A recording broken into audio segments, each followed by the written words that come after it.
10 মুহররম আপনি এই দোয়াটি পরে আল্লাহর কাছে চান, 7 আসমানের উপর আপনার দোয়া পৌঁছে যাবে। আল্লাহর কসম করে বলছি, আপনার ঋণ দূর হয়ে যাবে, সন্তানগুলো আপনার বাধ্যগত হয়ে যাবে, স্বামী বাধ্যগত হয়ে যাবে, স্ত্রী বাধ্যগত হয়ে যাবে। যা দোয়া করবেন আল্লাহ সব মনের আশা পূরণ করে দিবে।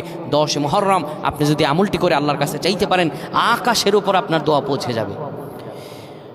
বিশ্বনবী সাল্লাল্লাহু আলাইহি ওয়াসাল্লাম বলেন, মান সাল্লা আলাইয়া আশরান ফি আউয়ালিন নাহার ওয়া আখিরিন নাহার নালাতহু শাফাআত ইয়াউমাল কিয়ামা। এমনিতে মুহররম মাস আল্লাহর কাছে গুরুত্বপূর্ণ, কারণ এই মুহররম আল্লাহ বলছেন এই মুহররম হলো শাহরুল্লাহ, আল্লাহর মাস। আবার এই মুহররম মাসের যদি 10 তারিখ আশুরা, যেই দিন আমার আল্লাহ তাআলা বান্দার সব দোয়া পূরণ করেন, ফজিলতপূর্ণ দিন, ওই দিন যদি বান্দা আল্লাহর কাছে চাইতে পারে, আমার রব আল্লাহ সব দিয়ে দিবেন।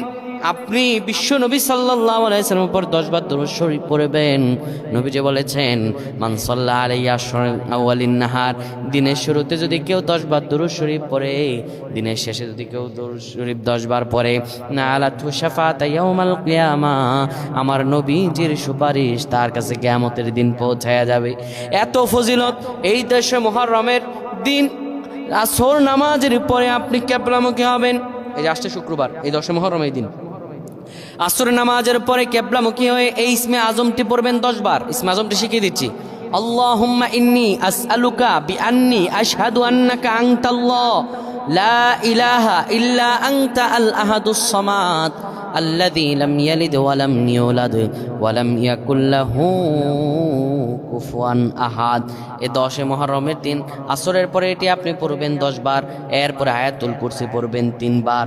লা ইলাহা ইল্লাল্লাহু ওয়াহদাহু লা শারীকা লাহু লাহুল মুলকু ওয়া লাহুল হামদ ওয়া হুয়া আলা কুল্লি শাইইন কাদির 41 বার পরে আল্লাহর কাছে যা দোয়া করবেন, আমার রব আল্লাহ সব দোয়া পূরণ করে দিবেন। বলেন আল্লাহুম্মা আমিন।